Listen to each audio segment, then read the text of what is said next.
How to use a Tesla Supercharger with a Ford vehicle. Some of you may already know that Tesla and Ford have recently announced a partnership that will allow Ford customers to use Tesla's Supercharger network. This is a major win for Ford, which has been criticized for its slow rollout of its own electric vehicle charging network. So if you are a Ford electric vehicle owner and you want to use Tesla Supercharger, here are the steps you need to follow. First, download the Ford Pass app.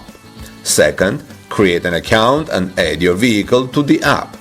Third, in the app, go to Settings and select Charging. Fourth, under Charging Options, select Tesla Superchargers.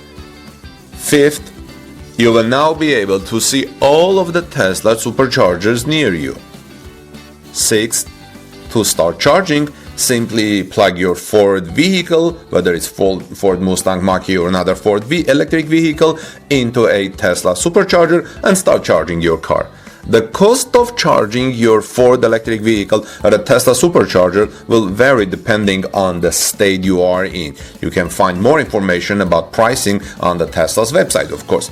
This partnership between Tesla and Ford is a major step forward for the electric vehicle industry. It will make it easier for Ford customers to switch to electric vehicles, and it will help to accelerate the adoption of electric vehicles overall. Here are some additional tips for using Tesla Supercharger with a Ford electric vehicle. Make sure you have the latest version of the Ford Pass app. Always check the Tesla Supercharger map before you go on a road trip. Be prepared to wait for a charger, especially during peak times. Be respectful of other Tesla drivers and follow the rules of the road. With a little planning, friends, you can easily use Tesla Superchargers with your Ford vehicle. This partnership, I think, is a great way to make electric vehicles more accessible to everyone. This is Armin Harayan from TalkNews.com. Please subscribe to this channel for more Tesla and electric vehicle news. God bless you, everyone, and have a great day.